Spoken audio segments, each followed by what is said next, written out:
Hey tout le monde et bienvenue dans ce contenu audio proposé par l'association Voyageons avec Mina dans le cadre de son émission du Petit Salon de Mina. Cette émission comprend des vidéos et des podcasts publiés sur notre chaîne YouTube ainsi que des articles postés sur notre site internet dont vous aurez le lien en barre de description. Je suis Kali et c'est moi qui vais vous accompagner tout au long de cet épisode. Il s'agit de notre 3e épisode de podcast, donc malheureusement encore une fois le son n'est pas des plus optimales. L'interview s'est faite à distance et j'ai eu pour ma part un petit problème de paramétrage de micro, mais ce n'est pas très grave. Le principal c'est qu'on puisse entendre le parcours de Xavier, donc je vous invite à tendre l'oreille pour bien suivre ce qu'il va nous dire durant cette interview. Mais tout d'abord, je tiens à remercier DPK Prod pour le montage effectué sur cet épisode encore une fois. Et bien entendu, je remercie Xavier pour être venu témoigner dans ce podcast. Tout d'abord sur son parcours avec la déficience visuelle, mais surtout avec son parcours d'errance médicale jusqu'au diagnostic de leucotrophie. Il en parle d'ailleurs plus amplement dans son livre qu'on mentionne à plusieurs reprises dans cet épisode. À nouveau, je vous invite à aller y jeter un petit coup d'œil ou une oreille parce qu'il existe plusieurs versions audio également. C'est une lecture touchante, pleine d'émotions très fortes. Vous n'en ressortirez pas indemne, je crois. En tout cas, si vous avez aimé cet épisode, je vous invite à liker, commenter, partager auprès de vos proches ou sur vos réseaux sociaux. Vous retrouverez d'ailleurs les liens de nos propres réseaux sociaux dans la barre de description, ainsi que celui de notre cagnotte. Enfin, vous retrouverez le lien de l'article sous forme écrite si vous êtes plus à l'aise avec ce format-là. En attendant, il ne me reste plus qu'à vous souhaiter une très bonne écoute et je vous dis au prochain épisode. Et bienvenue dans cet épisode de podcast. Merci d'avoir accepté de participer. Avec plaisir. L'épisode de podcast a été motivé par la découverte de ton livre Invivable, dont on reparlera d'ici la fin de l'épisode sans problème. J'aimerais tout d'abord que tu nous parles de ton parcours. Est-ce que tu peux te présenter en quelques phrases et un peu dire qui tu es voilà. Bien sûr. Alors, donc, je m'appelle Xavier Bonneau, j'ai aujourd'hui 34 ans. Je suis atteint d'une cécité depuis l'âge de 7 ans. J'ai perdu la vue progressivement jusqu'à l'âge de 12 ans où j'ai été décrété officiellement non-voyant. Et à partir de l'âge de 22 ans, j'ai commencé à avoir des gros problèmes de mobilité qui n'ont pas cessé de s'aggraver au fur et à mesure des années. Donc voilà, ça fait 11 ans maintenant que les problèmes s'aggravent. Et aujourd'hui, je suis en fauteuil roulant, donc cantonné à la chaise pour des problèmes de mobilité globaux qui touchent principalement les jambes, mais aussi les bras, les muscles dorsaux, la nuque, enfin un peu voilà, tout dans le corps petit à petit.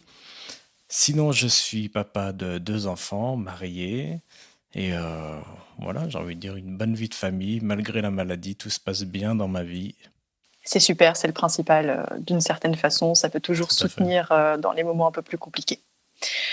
Est-ce que tu peux nous parler un peu de ton parcours global jusque-là en termes, je sais pas moi, d'études, de métiers voilà. Oui, alors en termes d'études, bon, donc j'ai effectué toutes mes études sur Suisse, donc le système suisse est un petit peu différent du système français.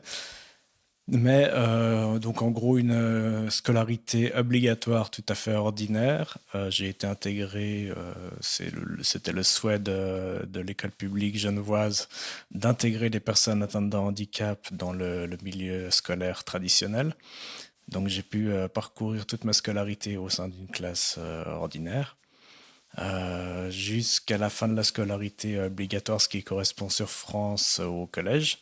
Mhm. Et après, j'ai fait une année de post-obligatoire, ce qui correspond au lycée. J'ai fait une seule année avant de me rendre compte que c'était pas du tout mon truc. Et depuis plusieurs années déjà, je voulais faire de l'informatique. Alors j'ai quitté le lycée pour faire l'apprentissage d'informatique.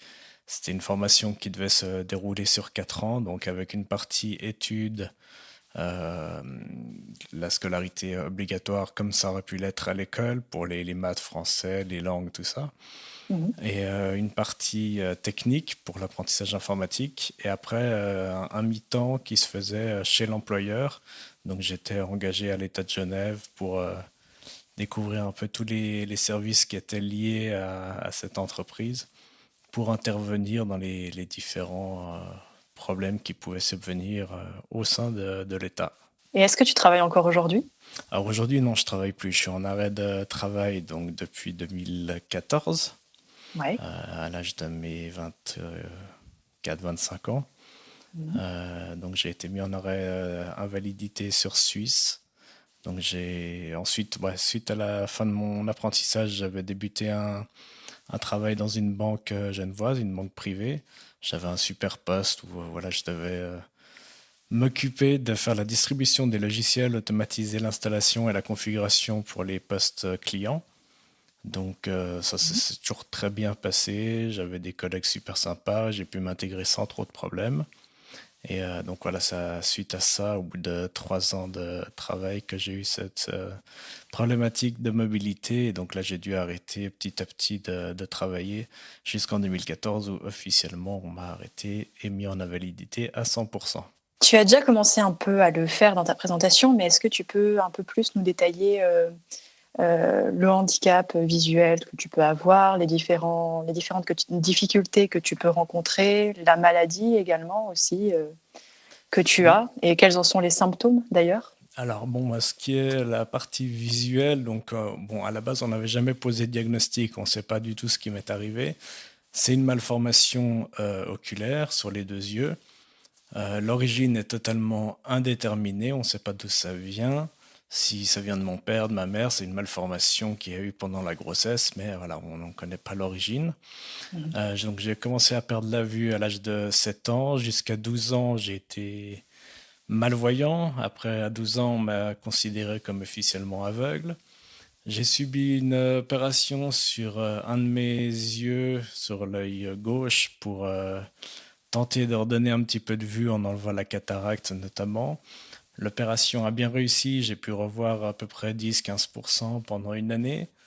Et suite à cette opération, il y a eu une infection post-opératoire. Et j'ai reperdu la totalité de la vue suite à cette infection une année plus tard. Donc Mhm. j'ai tout reperdu à ce moment-là. Après, bon, j'ai vécu au mieux. J'ai été bien soutenu par mon entourage, notamment ma mère, pour m'accompagner au mieux, pour prendre mon indépendance, avoir un appartement pour moi, gérer toute ma vie tout seul. Donc bien accompagné et voilà, je m'en suis toujours très très bien sorti en termes voilà, d'indépendance, de loisirs, d'activités diverses, des petits voyages, des choses comme ça. C'est toujours très bien passé. Génial. Jusque voilà, à mes 22 ans où là, bon, j'ai rencontré un petit peu avant ma femme, enfin celle qui allait devenir ma femme. Et donc déjà, ces problèmes de mobilité qui étaient présents, mais vraiment très très faibles à ce moment-là. Et au fur et à mesure des mois, les problèmes sont devenus un peu plus présents, plus marqués.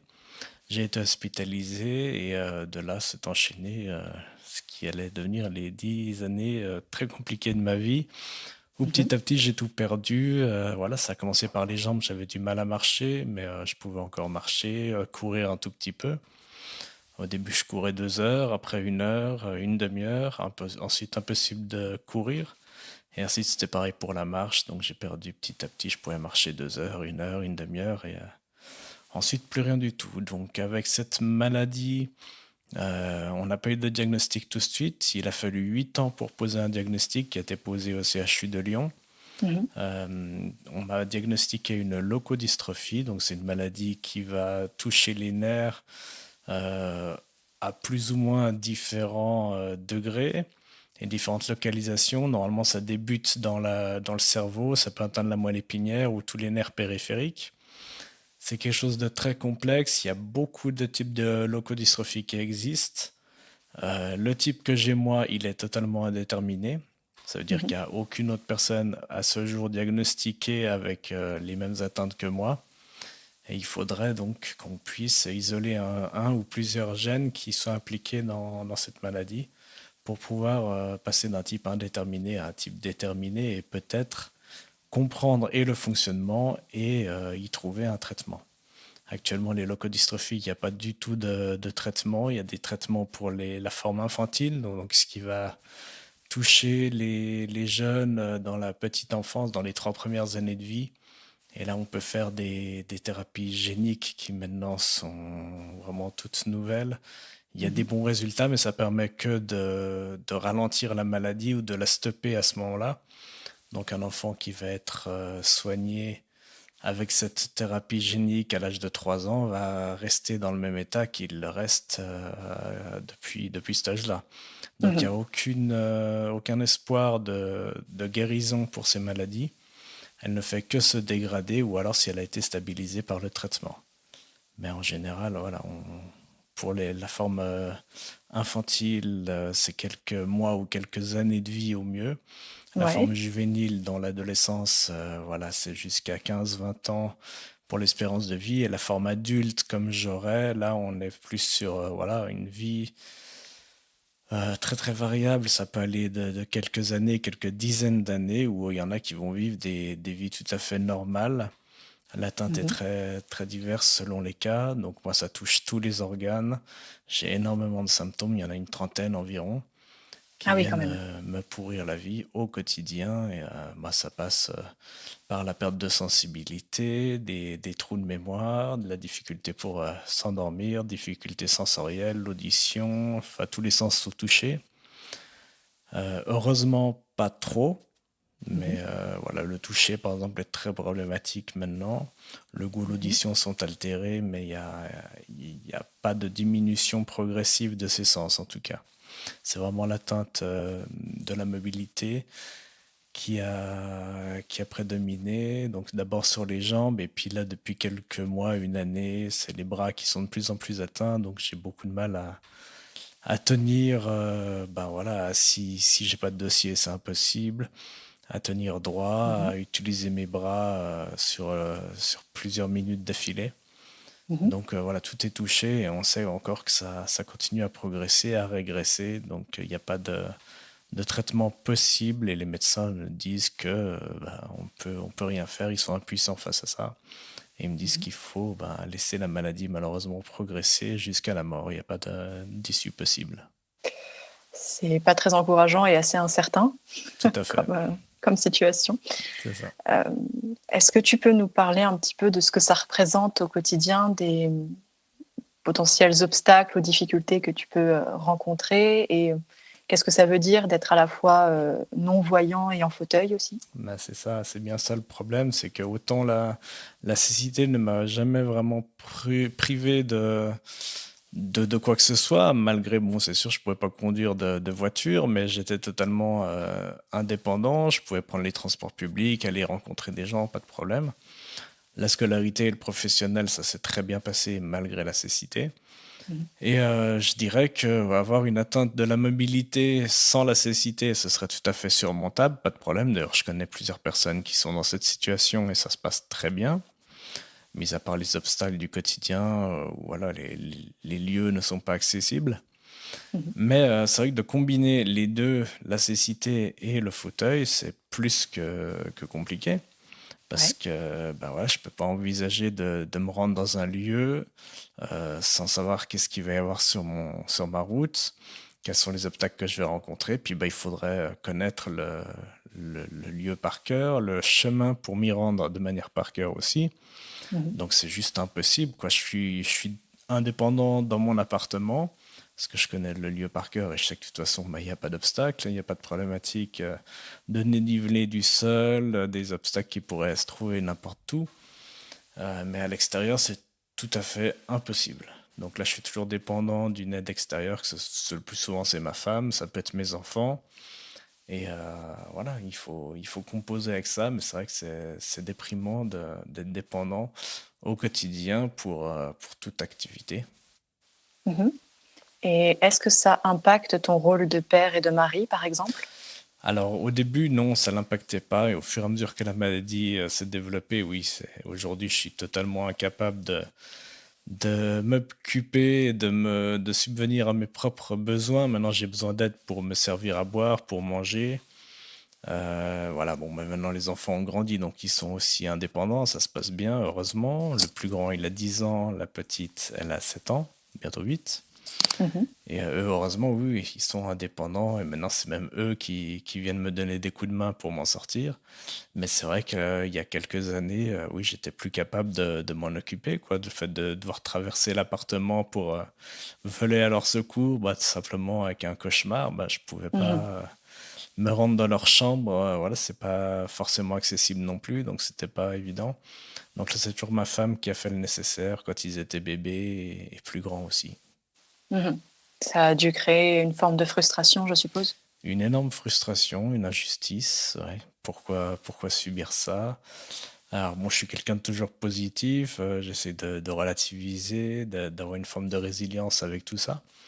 Mais Mhm. oui, néanmoins, il y a toujours cet obstacle-là, cette injustice, pourquoi je dois vivre tout ça? Et voilà, pourquoi le sort s'acharne sur moi, parce que aujourd'hui encore, voilà, j'étais hospitalisé la semaine dernière, donc on ne sait jamais ce qui peut se passer d'un jour à l'autre, on a cette incertitude, et on sait que ça peut ne faire que s'empirer. Mhm. Bien sûr. Et d'ailleurs, pour rebondir un peu sur cet aspect psychologique, mental, comment est-ce que tu vis cette incertitude de chaque instant et comment est-ce que tu as vécu jusque-là l'évolution de la maladie, les différents symptômes et le fait que ça allait en s'empirant d'une certaine façon? Ben, c'est une fatalité, ça c'est sûr. Je sais que de toute façon, je vais aller jusqu'à la mort. Bon, en France, c'est très compliqué de pouvoir être assisté pour la fin de vie. Le débat est en cours. Moi, je me suis inscrit sur Suisse pour la suite, pour voilà, si je vois que mon état commence à vraiment trop s'amoindrir et que je peux plus rien faire, mon souhait c'est de pouvoir partir dans la dignité, donc je le ferai sur Suisse. Cette Mhm. question, elle revient souvent parce qu'aujourd'hui, je suis très souvent confronté. Mon état varie d'une heure à l'autre et surtout en fin de journée où c'est très compliqué. Donc il y a des moments où oui, j'en ai juste ras-le-bol. Je sais que ça va durer une heure, 2 heures, 3 heures. Après, ça va redevenir un peu normal. Mais donc oui, il y a cette frustration, ce blocage de savoir comment composer avec la maladie. Alors, j'ai toujours pu compter heureusement sur ma femme principalement, ma mère, mes enfants, pour me donner des coups de main, me donner une raison de vivre, d'avoir cette force de caractère, d'aller de l'avant. Mais Mhm. malgré tout, ça ne suffit plus aujourd'hui pour me maintenir en vie dans des bonnes conditions et me donner envie de poursuivre. Mhm. Mais c'est vrai que moi, pour avoir lu ton livre, on ressent quand même une certaine forme de positivité. Comment est-ce que au quotidien tu arrives à maintenir voilà, cet aspect un peu optimiste de ton caractère? Bah, j'ai envie de dire, c'est un état d'esprit que j'ai depuis petit, que je cultive depuis petit, que ma mère m'a transmis. J'ai eu la chance, voilà, comme je le dis dans mon livre, de beaucoup voyager, d'être confronté à la misère du monde dans divers pays beaucoup plus pauvres que c'est le cas dans nos pays occidentaux.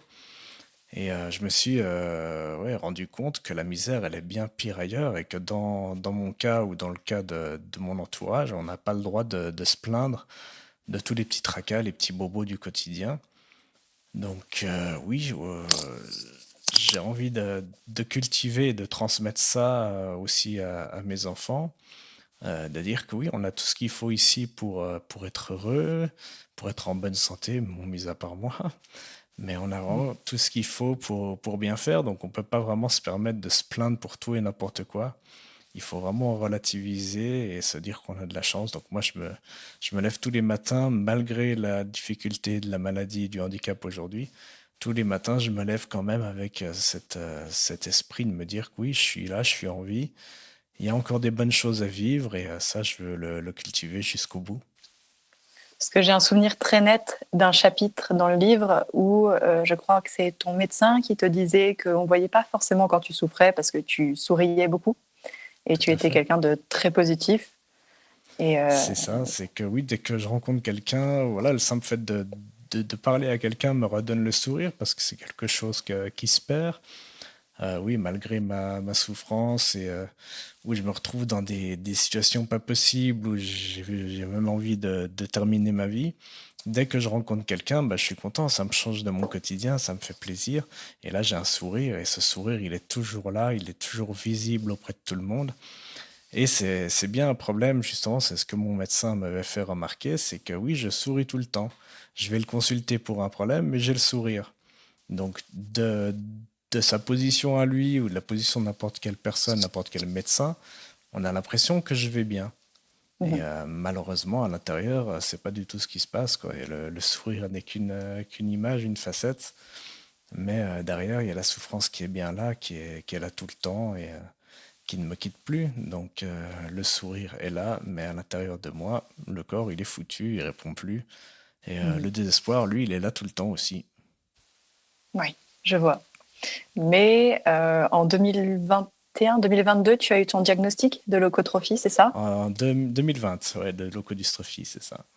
Ok, très bien. Mais donc à partir de là, peut-être que le fait de pouvoir mettre un mot sur quelque chose qui a duré pendant 8 ans sans pouvoir un peu l'expliquer, parfois peut-être que d'ailleurs le corps médical était un peu sceptique et ne savait pas toujours comment t'aider. Est-ce que ça a été un soulagement d'avoir enfin un mot à mettre sur ce que tu vivais? Ça a Et été un d'ailleurs, énorme soulagement, oui, parce que, oui, c'est ça, c'est le mot qui venait mettre la fin de 8 années d'errance médicale. Et plus encore, parce que pour eux, même si on n'en est pas sûr, mais ils pensent que la leukodystrophie est aussi responsable de la cécité. Donc elle aurait causé cette malformation génétique pendant la grossesse, donc j'aurais ça depuis la naissance. Et eux, ils mhm, pensent que ce serait vraiment curieux que j'ai plusieurs maladies, parce qu'il y a aussi une atteinte rénale, il y a plusieurs autres choses qu'ils n'arrivent pas à expliquer. mhm, Donc ils pensent que c'est pas possible que je combine plusieurs maladies rares, ou pour ne pas dire uniques, mhm. et ils pensent que c'est une seule maladie, donc voilà, ils mettent tout sur la leukodystrophie. D'ailleurs, il y a des cas de leukodystrophie avec des cécités qui ressemblent à ce que j'ai, pas exactement la même chose, mais ça c'est connu, ça, on y retrouve assez souvent. Comment est-ce que tu as accueilli vraiment dans les faits ce diagnostic? Est-ce que ça a été, oui, un soulagement? Est-ce que ça a été une source Ça a peut-être été, de peur en plus? oui, alors non, ça a été un soulagement énorme. D'ailleurs, il m'a fallu une bonne heure pour comprendre, pour réaliser qu'on m'avait fourni un diagnostic. Le médecin, lui, il était là. J'étais dans son équipe. C'était justement une équipe qui était chargée des leukodystrophies. Donc pour eux, c'était évident. J'avais cette leukodystrophie. Il me dit, voilà, bah oui, vous avez une leukodystrophie. Et moi, bah, c'était quand même le mot qui venait mettre fin à toutes ces années de galère, de recherche. Pour lui, c'était naturel, mais pour moi, oui, c'était le soulagement, l'incompréhension qu'on n'ait pas pu trouver ça avant. Par contre, aujourd'hui, on remet quand même en question le diagnostic qui a été posé. C'est-à-dire Ah, que c'est tout vrai. ce que, tout ce qu'on a pu constater ne va pas forcément dans le sens d'une leukodystrophie.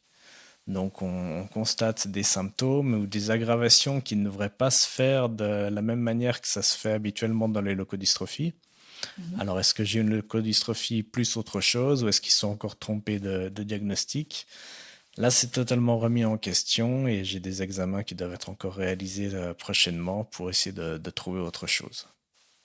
Et comment expliquer que le diagnostic soit arrivé si tardivement? Parce que, bon, après avoir lu le livre, on se rend compte quand même que tu as rencontré pas mal de spécialistes et que tu as beaucoup rencontré aussi le corps médical de façon générale. Comment ça se fait que la leukodystrophie, le mot ne soit apparu que récemment? Alors, c'est une maladie rare, très très rare. Il y a je dirais peut-être quelques centaines de cas en France.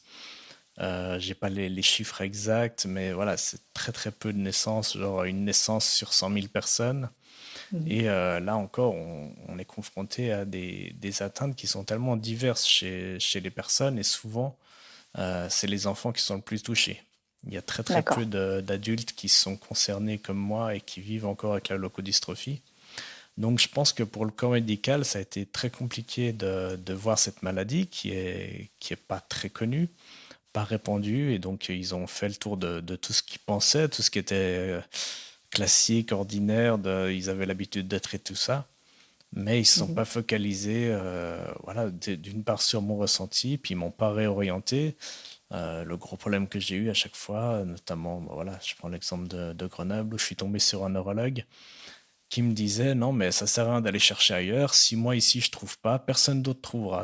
N'allez même pas à Paris, ils sont pas meilleurs que moi. Enfin, il était totalement, voilà, il avait un manque d'humilité total. Pour lui, c'était Mhm. lui le meilleur et il voulait pas me réorienter. Donc j'ai fait beaucoup de services qui m'ont sorti ce même discours. jusqu'au jour où, voilà, à force d'insister, je suis tombé un peu par hasard sur ce service des leucodystrophie à l'hôpital à Lyon, et c'est là qu'eux, ils m'ont trouvé le diagnostic. Mais c'était à moi Mhm. de faire ces démarches. C'est pas quelque chose qui s'est fait naturellement, où j'ai été réorienté. À chaque fois, j'ai dû relancer les hôpitaux et rencontrer par moi-même les médecins. Donc un chemin semé d'embûches, comme on dit. Totalement, ouais. Et tu nous disais qu'il n'y avait pas vraiment de traitement, mais est-ce qu'il y a des moyens de soulager quand même certaines parties de la maladie? On peut soulager certains symptômes. Maintenant, c'est vraiment un soulagement tellement peu significatif par rapport à ce qui serait envisageable de faire. Mais non, on va soulager des symptômes qui sont communs à d'autres maladies, notamment à la spasticité. Donc la spasticité, c'est le fait que les membres, notamment les bras et les jambes, deviennent très raides et se mettent à bouger tout seuls par moment, pendant le sommeil ou au moment où on va les utiliser, tendre le bras, tendre la jambe, il va se mettre à trembler. Mhm. Ça, c'est quelque chose qui est commun à d'autres maladies, notamment Parkinson, tout ça. Et donc là, on a des traitements qui sont possibles. Donc là, j'ai un traitement pour ça qui marche à peu près. Mhm. Mais pour d'autres symptômes, non, là, il y a rien à faire. Voilà, je peux être aidé pour le sommeil avec des somnifères, des choses comme ça. Mais pour ce qui est de l'atteinte purement dans la mobilité, il n'y a pas moyen de redonner de la force. Bah, c'est bien le problème qu'il y a dans toutes ces maladies neurologiques, musculaires, où ils essayent de trouver des réponses, des solutions, mais il n'y a rien à trouver, malheureusement. C'est tellement complexe, et puis c'est des milliers de gènes, de protéines qui vont rentrer en ligne de compte, et ils n'arrivent pas à trouver encore de solution aujourd'hui pour venir soulager ces symptômes-là. D'accord, très bien. On va quand même parler d'une belle réalisation, c'est le Oui, fait que tu as écrit un livre c'est qui ça. retrace tout ce parcours-là, parce qu'il y a beaucoup plus de choses, beaucoup plus de détails, à vrai dire. Est-ce que tu peux nous en parler? Quelle en a été la genèse? Et c'est une biographie, et qu'est-ce qui t'a poussé à raconter ton histoire finalement? Alors, ce qui m'a poussé, donc le projet, il a débuté bon, bah, 6 ans et demi avant l'achèvement du livre. Et à la base, bah oui, on me disait toujours, mais tu te plains jamais, t'as ta maladie, c'est compliqué ce que tu vis, c'est pas possible, mais tu te plains jamais. Et Mhm. voilà, je me suis dit, bon, bah, je vais commencer à écrire des lettres pour expliquer ce que je vis au quotidien, tout ça. Et petit à petit, à force de lettres, c'est devenu des chapitres, et les chapitres entre eux qui ont donné le livre. Donc voilà, au bout de 6 ans, je me suis dit, bon, on va essayer d'en faire un livre, de laisser une trace à la fois pour mon entourage, surtout mes enfants, qu'ils sachent ce que j'ai vécu, ce que je vis encore aujourd'hui, pour que les gens puissent se faire une idée, parce que le gros problème que j'avais dans mon entourage, enfin toutes les personnes que je pourrais rencontrer, bah, c'est un peu en lien avec ce sourire, c'est qu'on voit que bon, bah, je suis handicapé, je suis en fauteuil, mais ça s'arrête là. Mhm. Le commun des mortels n'arrive pas à se faire une idée de ce que représente une maladie complexe comme c'est la leucodystrophie. Et ils n'arrivent pas à imaginer tout ce que je vis derrière dans l'ombre. Quand ils me voient, bah, forcément, je vais bien, on partage, on boit un verre. Ils voient ma souffrance comme ça, mais ils ne voient pas derrière tout ce qui est caché. Voilà, le simple fait de prendre une douche, d'aller aux toilettes, de s'habiller, c'est toutes des choses qui sont totalement invisibles pour ces gens-là. Donc, j'ai eu envie de mettre vraiment l'accent sur bah, tout le parcours que ça a été, le parcours du combattant pour poser un diagnostic, de toutes les difficultés que j'ai pu rencontrer et que je rencontre au quotidien pour voilà, bah, me rendre dans un lieu qui n'est pas accessible, où il n'y a pas d'ascenseur, se rendre chez un médecin quand il est à l'étage, faut passer des escaliers, bah, il n'y a rien à faire. Mhm. Donc oui, toutes ces difficultés du quotidien que j'ai voulu mettre sur papier, et je pense que oui, là, j'ai réussi à transcrire, à transmettre tout ce que je voulais faire passer comme message. Je crois aussi. C'était en tout cas très marquant comme lecture. Oui. Est-ce que tu peux nous parler un peu du titre, Invivable? Pourquoi ce titre? Et surtout, moi, c'est l'avant-propos qui m'a marqué. Qu'est-ce que tu veux exprimer à travers ces pages? Alors le titre, il est venu bien plus tard, il est venu dans les 2, 3 dernières années du livre. Je voulais quand même un titre simple, parce que bon, moi, souvent on trouve des titres de livres qui reprennent une phrase ou C'est plusieurs vrai. mots. Et je voulais quelque chose qui accroche, vraiment un seul mot qui puisse résumer tout ce que je vis. Donc Invivable est venu assez naturellement, j'ai envie de dire. Et ça résume bien la difficulté, même s'il y a des grands moments de joie dans tout ce que je raconte, dans tout ce que j'ai vécu. Mais au final, c'est quand même quelque chose qui est invivable au quotidien. Ça reprend le plus clair de mon temps, c'est cette partie invivable, c'est cette souffrance qui est là. Même si, voilà, sur une journée, peut-être il y aura une demi-heure ou une heure où je serai mieux. Bah voilà, le 95% du temps, c'est des choses qui sont difficiles, de la souffrance, de l'incompréhension, de l'injustice.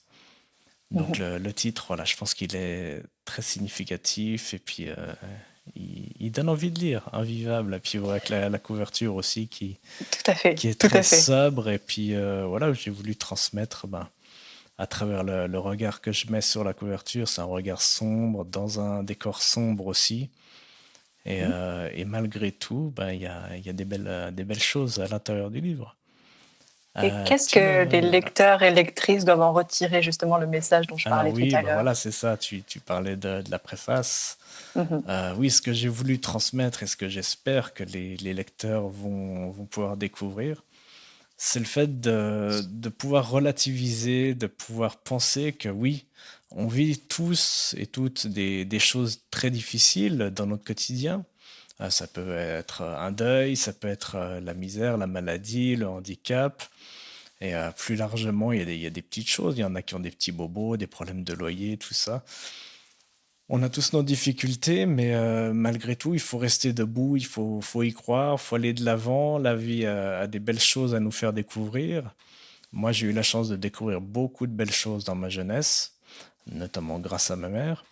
Mais voilà, tous les voyages que j'ai pu traverser, vivre avec ma mère et mes frères, c'était des choses formidables où j'ai vécu des expériences assez folles et qui remettent qui remettent en question beaucoup de choses.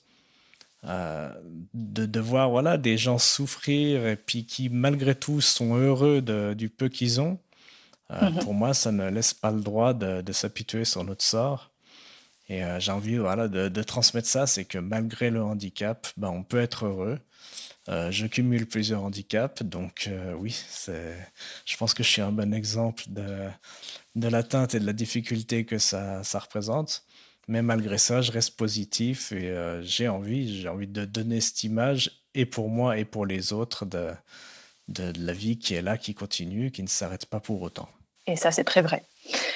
Euh, bon, j'invite toutes les personnes qui veulent lire le livre à le faire parce qu'il y a beaucoup d'autres choses à y trouver. Mais pour ne pas spoiler malgré tout, même si je vais faire un petit peu, à la dernière page, tu nous laisses au soir du 12 octobre 2022, si je ne dis pas de bêtises, sur une terrasse en bord de mer, C'est à ça. la veille d'une opération très importante. Que Mhm. s'est-il passé ensuite et que s'est-il surtout passé ces derniers mois? Alors, j'aurais envie de dire, faudra lire la suite du livre. Malheureusement, je n'ai plus la force pour l'écrire. Malheureusement, non, l'opération n'a pas pu se faire sur Marseille. Mhm. Le médecin a tout essayé, mais mon œil était trop abîmé pour qu'on puisse faire quoi que ce soit. Donc, l'idée, c'était d'aller retirer la cataracte et mettre un implant à l'intérieur. Et quand il s'est rendu dans l'œil, il a vu que tout était figé, tout était colmaté, on pouvait rien faire sans risquer de perdre l'œil totalement. Mhm. Donc, il a abandonné, il a pas voulu me faire plus de mal. Il a choisi le choix de la raison, c'était un risque possible, donc il n'a pas voulu le prendre et je le comprends tout à fait. Après, j'ai continué les démarches, donc je vais avoir rendez-vous d'ici quelques jours ou quelques semaines au plus en Suisse, à Lausanne, avec Mhm. un grand professeur qui, lui, serait prêt à retenter l'opération avec une nouvelle méthode, enfin une méthode ancienne, mais qui n'a pas été envisagée jusqu'à présent. Et Mhm. donc là, il y aurait possibilité peut-être d'enlever la cataracte et de me permettre de retrouver peut-être 10-15% de vue là aussi. Et cette fois, sur moi, est droite, parce que l'œil gauche est totalement perdu maintenant, il n'y a plus rien à faire. Pour ceux qui voudraient lire le livre, où est-ce qu'ils peuvent se le procurer et sous quel format d'ailleurs? Parce que je crois qu'il y a un format papier, mais pas seulement. C'est ça, donc il y a le format papier qui est disponible auprès de toutes les librairies en France et qui peut être commandé. Il n'est pas disponible sur les étals, malheureusement, parce qu'il faut être édité auprès de grandes maisons d'édition, ce qui n'est pas mon cas.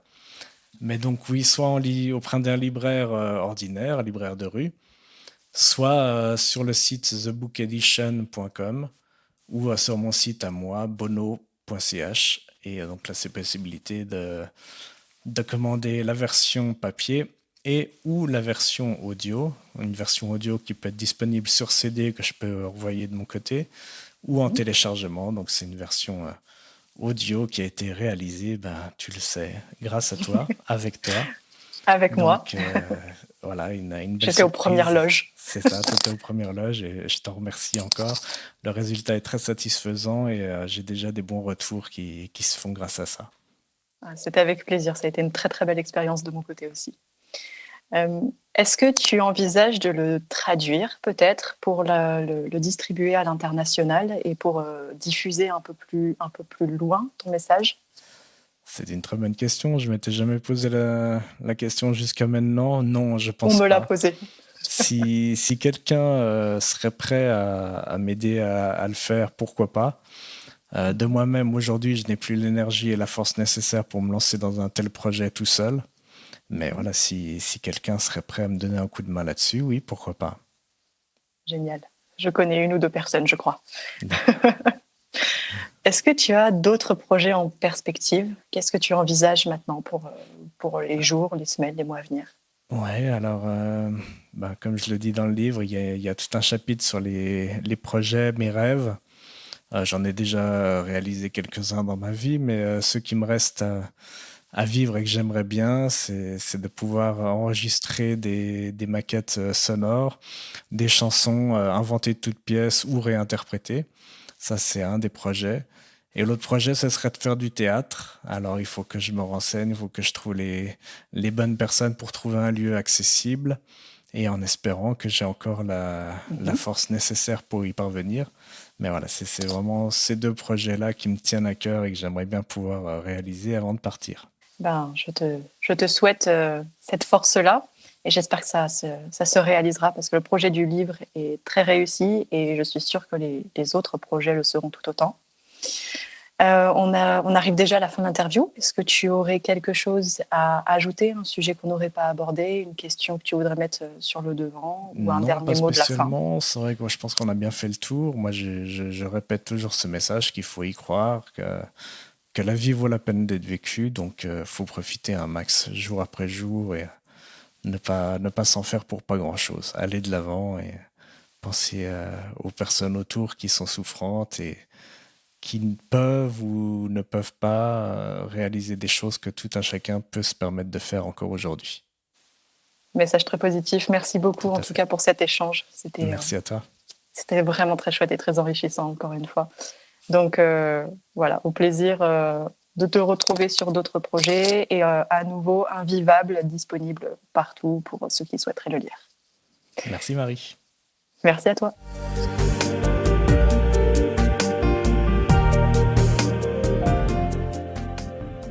Invivable par Xavier Bonneau. 4e de couverture.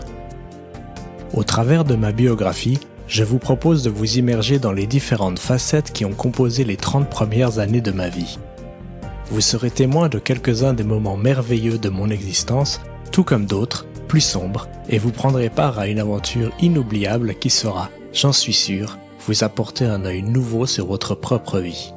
Alors que je m'y rendais pour faire le point sur mon état de santé après ces derniers mois difficiles, mon généraliste m'a au détour de notre échange confié l'impensable. Il m'a révélé que je donne toujours l'air d'aller bien, car je suis continuellement en train de sourire, même lorsque mon état s'amoindrit ou que j'évoque le supplice infligé par ma vie. Impossible donc depuis un regard extérieur de s'imaginer la détresse face à laquelle je suis confrontée et la souffrance intérieure qui m'envahit chaque jour. Les années de souffrance que je relate sont tout simplement les opposés des quelques autres de bonheur étalés ici et là au fil des pages. La perception du monde qui vous entoure ne sera peut-être désormais plus la même après votre lecture.